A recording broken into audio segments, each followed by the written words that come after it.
Dans l'objectif de calculer la plus grosse base de données d'intégrales sur YouTube, je me suis donné comme défi de calculer 100 intégrales en un mois.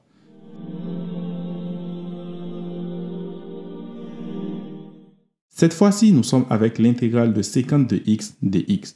Cette intégrale m'a été proposée par un des abonnés et je suis même excité de le faire. Et c'est pour cela que je vais utiliser deux différentes méthodes afin de pouvoir calculer cette intégrale. Pour ma première méthode, je vais utiliser une identité trigonométrique.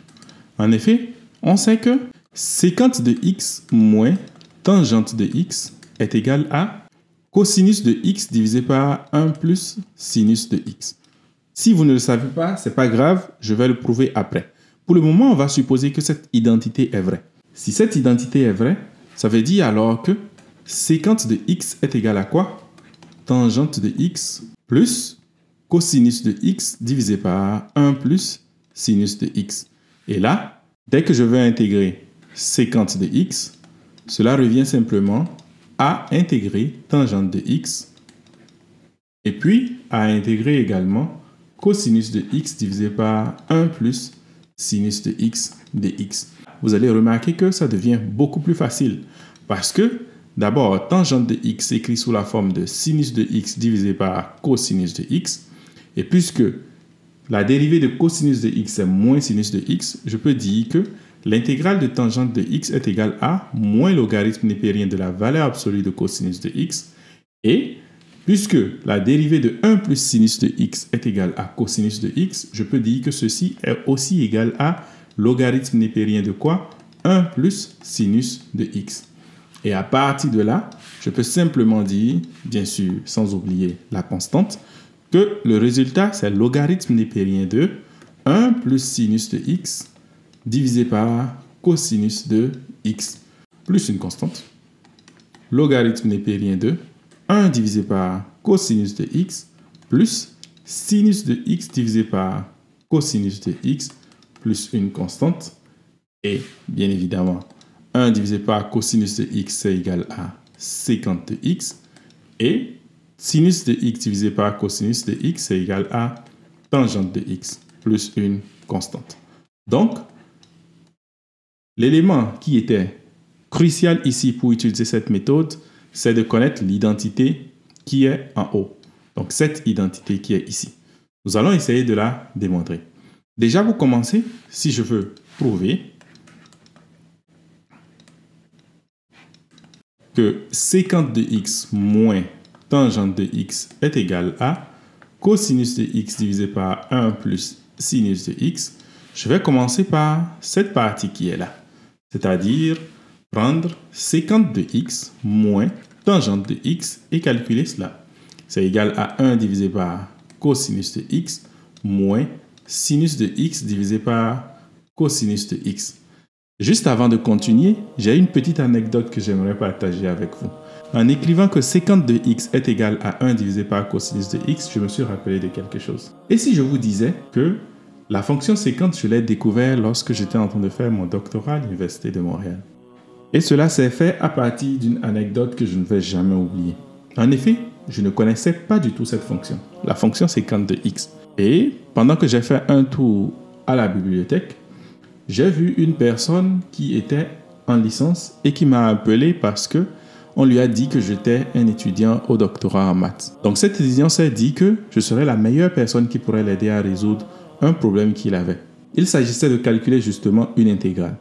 Et c'est là que je tombe sur une certaine fonction qui s'appelle sécante de x. Et j'ai demandé, mais c'est quoi sécante de x? Est-ce que vous vous êtes trompé, vous voulez dire sinus?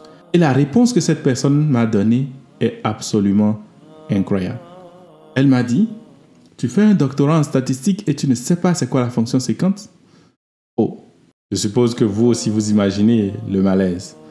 En effet, la fonction sécante est quelque chose qui est super connu en Amérique. Moi, étant donné que j'ai fait ma formation avant le doctorat en Afrique, alors je n'ai jamais entendu parler de cela. Et la formation en Afrique francophone est vraiment très proche de celle de l'Europe. Donc je sais que beaucoup de gens en Europe aussi ne connaissent pas cette fonction sécante. Donc, ici, c'est très simple. La fonction sécante est justement égale à 1 divisé par cosinus de x. Rien de plus que ça. Seulement que cette fonction, dès qu'on l'écrit sous la forme de séquence, elle nous permet d'aller beaucoup plus vite parce que justement, on peut arriver à détecter des formes particulières et donc présenter des astuces qui nous permettent d'aller très vite. À partir de là, j'ai simplement adopté la fonction séquence et je l'utilise presque tout le temps, surtout lorsque je calcule des intégrales. Oublions la phase histoire et continuons avec notre preuve. Donc ici, on voulait montrer que ceci était égal justement à cosinus de x divisé par 1 plus sinus de x. Je vais rendre cela au même dénominateur et je vais voir que c'est égal à 1 moins sinus de x divisé par cosinus de x. Comment se fait-il que 1 moins sinus de x divisé par cosinus de x soit égal à cosinus de x divisé par 1 plus sinus de x? Donc, est-ce que ceci est égal à cosinus de x divisé par 1 plus sinus de x? Ça, c'est la question à se poser. Oui, en effet, cela est vrai. Pourquoi c'est vrai? Parce qu'on sait que sinus au carré de x plus cosinus au carré de x est égal à 1. Donc, ça veut dire que cosinus au carré de x est égal à 1 moins sinus au carré de x. Et puisque j'ai 1 moins sinus au carré de x, c'est sous la forme de a au carré moins b au carré. Donc, je peux écrire la forme factorisée sous la forme donc de 1 moins sinus de x multiplié par 1 plus sinus de x. Et là, on a presque fini. Parce que on peut alors se dire, si je ramène 1 plus sinus de x au dénominateur, j'aurai cosinus au carré de x divisé par 1 plus sinus de x est égal à 1 moins sinus de x. Et étant donné que j'ai un carré qui est ici, ça veut dire que je peux aussi réécrire ceci comme étant cosinus multiplié par cosinus. Et si je ramène le cosinus au dénominateur, j'aurai alors cosinus de x divisé par 1 plus sinus de x est égal à 1 moins sinus de x divisé par cosinus de x. Finalement, je suis alors arrivé à prouver que ces deux-là sont égaux. Et si ces deux sont égaux, alors notre identité trigonométrique que nous avons donnée au début de cette première méthode est bonne. Comme prévu, je vous donne une seconde méthode pour calculer l'intégrale de sécante de x dx. Donc cette méthode commence par un changement de variable un peu ad hoc. Donc le changement de variable, je vais vous dire pourquoi est-ce que je fais ce changement de variable à la fin de la méthode, mais le changement de variable que je fais, c'est u qui est égal à tangente de x plus sécante de x. Si je fais ce changement de variable, alors cela veut dire quoi? Cela veut dire simplement que du est égal à quoi? C'est égal à la dérivée de tangente de x qui est égale à sécante au carré de x plus la dérivée de sécante de x qui est égale à quoi? Qui est égale à sécante de x multiplié par tangente de x. Et tout ça, bien sûr, on a notre dx qui vient avec. Et si je factorise sécante de x, j'aurai sécante de x facteur de sécante de x plus tangente de x dx. Une chose qu'on peut remarquer déjà là, c'est que cette partie qui est ici, c'est encore égal à u. Donc finalement, du est égal simplement à sécante de x multiplié par u dx. Et si je ramène le u de l'autre côté, je peux dire simplement que du divisé par u est égal à sécante de x dx. Est-ce qu'il y a quelque chose que vous remarquez? Oui, justement, parce que ce que je cherche, c'est ça. Sécante de x multiplié par dx. Donc finalement, mon intégrale que je veux calculer, l'intégrale de sécante de x dx, c'est égal à l'intégrale de du divisé par u.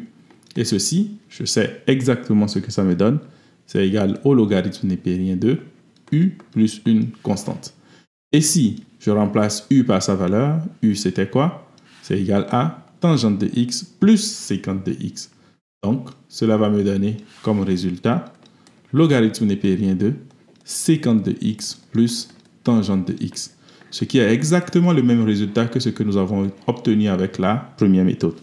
Mais maintenant, pourquoi est-ce que j'avais fait le changement de variable u qui est égal à tangente de x plus sécante de x? Pour être honnête avec vous, c'est parce que je connaissais le résultat. Je sais que ça va me donner logarithme népérien de sécante de x plus tangente de x. Alors, vous allez remarquer seulement que mon changement de variable est ce qui est à l'intérieur ici. Ça m'a permis donc d'aller rapidement. Il existe aussi d'autres méthodes pour pouvoir calculer cette intégrale. Mais pour le moment, je m'arrête là avec ces deux méthodes.